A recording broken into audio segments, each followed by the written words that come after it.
બનાસકાંઠામાં ફરી મેઘરાજાની તોફાની બેટિંગ જોવા મળી। મોડી રાતથી જ જિલ્લાના ઘણા ભાગોમાં ધોધમાર વરસાદ પડ્યો। પાલનપુરમાં 4.6 ઇંચ વરસાદથી ઘણા ભાગો તરબોળ થયા। પાલનપુરના હાઈવે પર ઘણા ભાગો પર કેડસમાં પાણી ભરાઈ ગયા તો આબુ અમદાવાદ હાઈવે પર પણ કેડસમાં પાણી ભરાયા। બિહારીબાગ નજીક નેશનલ હાઈવે પર પાણી ભરાઈ ગયા છે। આબુથી અમદાવાદ જતા વાહન ચાલકો અટવાયા। ઘણા વાહનો બંધ પડ્યા, પાણીમાં ધક્કા મારવા પડ્યા। 4.6 ઇંચ વરસાદથી ફરી પાલનપુર પાણી થયું।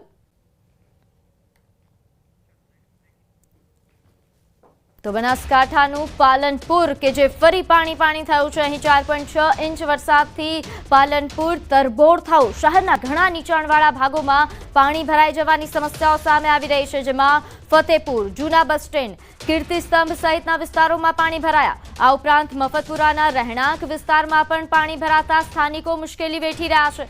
મોડી રાત્રે થયેલા વરસાદના પગલે પાલનપુર પાણી થયું। તો બનાસકાંઠામાં મોડી રાત્રે પડેલા ભારે વરસાદના કારણે ઠેર ઠેર પાણી ભરાઈ ગયા છે। પાલનપુર સિવિલ હોસ્પિટલમાં પરિસરમાં અહીં વરસાદી પાણી ભરાયા તો પાણી ભરાતા દર્દીઓ સહિત દર્દીઓના સગાવાલાઓ પણ મુશ્કેલીમાં મુકાયા। ટ્રોમા સેન્ટર આગળ જ પાણી ભરાતા સારવાર અર્થે આવતા લોકોને હાલાકી ભોગવવી પડી। બીમારીની સારવાર અર્થે આવતા દર્દીઓ જ બીમારીમાં સપડાય તેવી સ્થિતિ છે।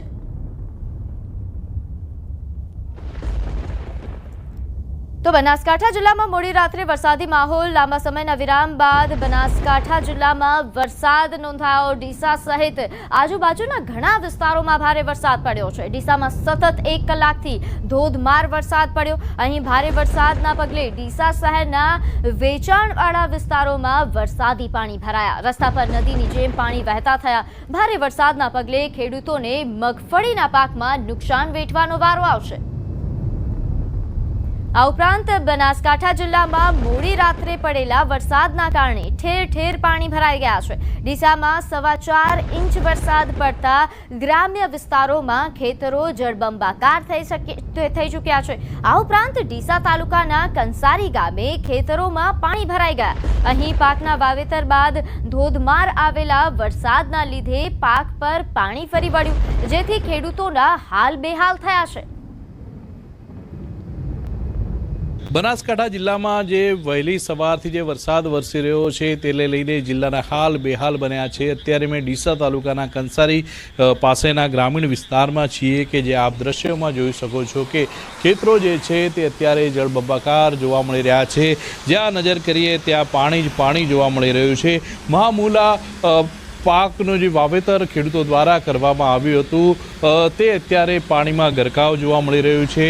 થોડા દિવસ પહેલાં જે વરસાદ આવ્યો હતો તે વખતે પણ ખેડૂતોના હાલ બેહાલ બન્યા હતા અને આજે જે દિશામાં 4 ઇંચ જે વરસાદ પડ્યો છે અને હજુ પણ વરસાદ વરસી રહ્યો છે તેને લઈને ખેડૂતોની હાલત અત્યારે દયનીય બની છે અને આ સમગ્ર ખેતર જળબંબાકાર થતાં અત્યારે ખેડૂતો જે છે તે પરિવાર મુશ્કેલીમાં મુકાયો છે। મહત્વની વાત તો એ છે કે વહેલી સવારથી જે વરસાદ વરસી રહ્યો છે, પાલનપુરમાં જે વહેલી સવાર 5 ઇંચ જેટલો વરસાદ વરસ્યો છે, દાંતીવાડામાં 6 ઇંચ જેટલો, તેમજ ડીસાની અંદર જે 4 ઇંચ જેટલો વરસાદ વરસ્યો છે તેની સીધી જ અસર બનાસકાંઠા જિલ્લાના જનજીવન પર પડી રહી છે। કિશોર તુવર, ન્યૂઝ 18 ગુજરાતી, બનાસકાંઠા। તો બનાસકાંઠામાં લાંબા સમયના વિરામ બાદ દાંતીવાડા પંથકમાં મેઘરાજાની ધડબડાટી જોવા મળી તો દાંતીવાડા અને પાંથાવાડા પંથકમાં ભારે વરસાદ નોંધાયો। દાંતીવાડા પંથકમાં મોડી રાત્રે મુશળધાર વરસાદથી ઠેર ઠેર પાણી ભરાયા।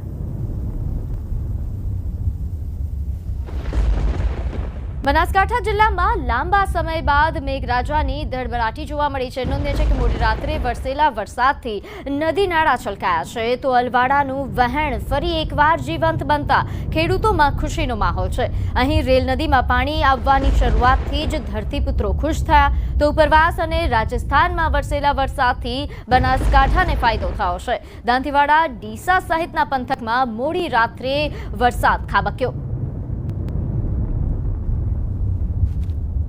ત્યારે હાલ બનાસકાંઠામાં મેઘરાજા ફરી એકવાર ધડબડાટી બોલાવી રહ્યા છે। ત્યારે બનાસકાંઠામાં હાલ કેવા પ્રકારની પરિસ્થિતિ છે તેને લઈને વિગતવાર માહિતી સાથે આપણી સાથે સંવાદદાતા લાઈવ જોડાઈ ગયા છે। કિશોર, હાલ બનાસકાંઠામાં ઓવરઓલ કેવા પ્રકારની પરિસ્થિતિ છે? ક્યાં પાણી ભરાઈ જવાની સમસ્યાઓ સર્જાઈ?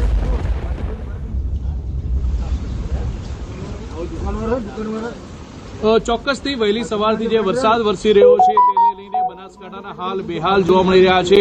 પાલનપુરનું બિહારી બાગ હોય કે પાલનપુરની નીચાણવાળી સોસાયટીઓ હોય એ અત્યારે બેટમાં ફેરવાઈ છે. ખાસ કરીને ડીસા શહેરનો જે હરિઓમ પાર્ક છે, ઇન્દ્રાનગર છે, ત્યાં પણ પાણી ભરાયા છે. અને તે ઉપરાંત જે દાંતીવાડામાં જે વરસાદ વરસ્યો છે તેને લઈને શ્રીપુર ડેમમાં પણ પાણીની આવક થઈ રહી છે. દાંતીવાડા ડેમમાં પણ પાણીની આવક થઈ રહી છે. આમ બનાસકાંઠા જિલ્લામાં જે પાલનપુર, ડીસા, દાંતીવાડા, દાંતામાં જે વરસાદ વરસ્યો છે તેની સીધી જ અસર જનજીવન પર પડી રહી છે. પ્રીતિ, અત્યારે હું ડીસા શહેરમાં છું કે જે 2018માં કરોડોના ખર્ચે અહીંયા ગાર્ડન બનાવવામાં આવ્યું હતું ને આ ગાર્ડનની દિવાલ ધરાશય થઈ છે. જે પ્રમાણે આપ દ્રશ્યોમાં જોઈ શકો છો કે આ ડ્રીમ પ્રોજેક્ટ હતો ડીસા નગરપાલિકાનો અને અત્યારે ડ્રીમ પ્રોજેક્ટની જે દિવાલ છે તે ધરાશય થઈ છે. દિવાલ અત્યારે પાણીમાં ગરકાવ થઈ ગઈ છે. જેવું જ અહીંયા આજુબાજુનું પાણી આવ્યું અને આ દિવાલ ધરાશય થઈ છે. 100 મીટર જેટલો આ પટ્ટો કહી શકાય કે જ્યાંની આ દિવાલ ધરાશય થઈ છે. અત્યારે આપણી સાથે નગરપાલિકાના કોર્પોરેટર પણ છે, સીધી જ વાત કરીશું તેમના જોડે. શું કહેશો, કેટલા વાગે આ દિવાલ ધરાશય થઈ? આજે ડીસા શહેરમાં સવારે 3 થી 3:30 આજુબાજુ એક સાથે 5 ઇંચ વરસાદ પડ્યો છે અને જે અપેક્ષા કરતાં એક સાથે વધારે પડ્યો છે, જે ટૂંક સમયમાં પડ્યો છે. જેના કારણે ડીસા નગરપાલિકા દ્વારા તાત્કાલિક ડિઝાસ્ટર મેનેજમેન્ટ બનાવી તેનો કંટ્રોલ રૂમ તો શરૂ કરેલો જ હતો, જેનો લોકોને જાહેર નંબર પણ આપેલો છે 221-900, જેને પર ફોન કરીને કોઈ પણ હોય તો પોતાની કમ્પ્લેન નોંધાઈ શકે છે. અમારી લગભગ 3 થી 4 ટીમ અલગ અલગ જાતની ડિઝાસ્ટર મેનેજમેન્ટ માટે અમે બનાવી અને એને કાર્યરત રાખી છે, જેઓ સતત કામ લાગે છે. કોઈ પણ કમ્પ્લેન આવે અમે તરત પહોંચીએ છીએ. આજે સવારથી અમે પ્રમુખ, ઉપપ્રમુખ, અમારા કારોબારી ચેરમેન, અમારા પક્ષના નેતા સહિત અમે સવારે 4 થી 5 જગ્યાએ જઈ અને જે પણ તકલીફ હતી તેનું નિરાકરણ લાવ્યા છીએ. વાત રહી છે આ દિવાલની બગીચાની, જે આપ સુંદર ગાર્ડન દેખી રહ્યા છો, પરંતુ આ દિવાલનું આ વિસ્તારમાં જે આ કહેવાય છે હવાઈ પિલ્લાનું મેદાન, તેનું તમામ પાણી એક જગ્યાએ આવ્યું છે અને એમાં પણ નીચે ગટર છે, પણ એક સાથે વધારે ફ્લો આવવાથી આ દિવાલ તૂટી ગઈ છે. જેના કારણે અમે તાત્કાલિક એને રિપેર કરાવવાની અને જે પણ પરિસ્થિતિ જેમાં જોવા આવ્યા છીએ અને તે પણ નિરાકરણ લાવીશું. પરંતુ આ દિવાલ તૂટી ગયેલ છે તો એના માટે પાણી માટે કાયમી આની શું વ્યવસ્થા છે તે અમે દેખીને તાત્કાલિક. કયા કયા વિસ્તારોમાં ડીસામાં પાણી ભરાયા છે? અમારે એક જરા જાગૃતિ સ્કૂલ છે તેમાં પણ ભરાયા હતા, ત્યારબાદ અંબિકા ચોકમાં ભરાવ્યું હતું, એક આકાશ વિલાની બાજુમાં વૃંદાવનમાં ભરાવેલું હતું. 3 જગ્યાએ અમે ટીમ મોકલી અને તેનું નિરાકરણ લાવે છે. જો આ બગીચામાં કોઈ હોત ને આ દિવાલ ધરાશય થઈ હોત તો? રાતે થયેલ છે, એની ઉપર રાતે તો અમારો ગાર્ડન પણ બંધ છે, પરંતુ આ દિવાલ અમે દેખ્યું છે, પણ પાણીનો ફ્લો એક સાથે આવવાથી આ થયું છે અને આનું કાયમી નિરાકરણ અમે લગભગ 2 દિવસમાં જ લાવીશું. પ્રીતિ, આ ડીસા નગરપાલિકાના કોર્પોરેટર ભાજપના ચેતનભાઈ હતા, તેમનું કહેવું છે કે પાણીનો જે પ્રવાહ એક સાથે આવતા દિવાલ ધરાશય થઈ છે, પરંતુ કરોડો રૂપિયાના ખર્ચે આ ડ્રીમ પ્રોજેક્ટ હતો. ડીસા નગરપાલિકાના જે પ્રમુખ હતા તેમનો અને અત્યારે આ ડ્રીમ પ્રોજેક્ટ પાણીમાં ગયો છે. પરંતુ વહેલી સવારથી જે વરસાદ વરસી રહ્યો છે તેને લઈને પાલનપુર અને ડીસાની અનેક સોસાયટીઓમાં પાણી ભરાયા છે અને પાલનપુર, ડીસા, દાંતીવાડા અને દાંતાના અનેક વિસ્તારોમાં પાણી ભરાતા તેની સીધી જ અસર જનજીવન પર પડી રહી છે. જે રીતે આપ જણાવ્યું કે એક હેલ્પલાઇન નંબર પણ જાહેર કરવામાં આવી છે કે ક્યાંય પણ પાણી ભરાઈ જવાની સમસ્યાઓ થાય તો લોકો સંપર્ક કરી શકે છે. આ શું ડીસા પૂરતું છે કે બનાસકાંઠામાં ઓવરઓલ આ પ્રકારની સુવિધા છે?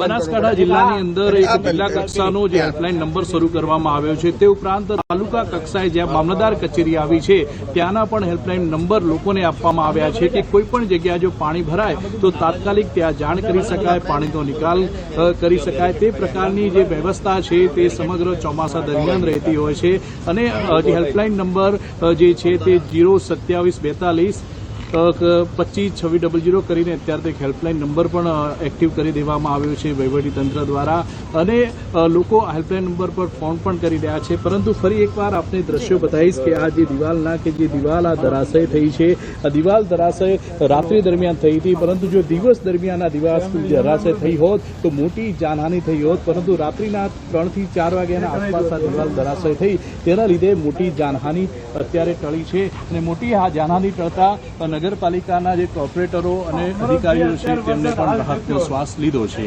જે આ ઉપરાંત કિશોર, જે રીતે અત્યારે ડીસામાં પરિસ્થિતિ વિશે આપે જણાવ્યું કે અહીં તો તંત્રની પોલ ખુલી ગઈ છે, વરસાદમાં જ આ પ્રકારે દિવાલો ધરાશાયી થવા લાગી છે. આ ઉપરાંત દાંતીવાડામાં જ્યાં સૌથી વધારે વરસાદ પડ્યો ત્યાં કેવા પ્રકારની પરિસ્થિતિ ગત રાત્રે રહી અને હાલની પરિસ્થિતિ કેવી છે?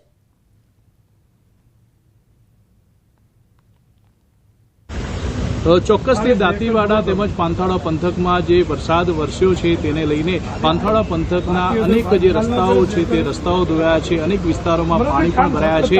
ખાસ કરીને જે સીપુ ડેમ અને દાંતીવાડા ડેમ આવેલો છે દાંતીવાડામાં, ત્યાં પણ નવા નીરની આવક થઈ છે. નવા નીરની આવક થતાં અત્યારે ખેડૂતોમાં ખુશીનો માહોલ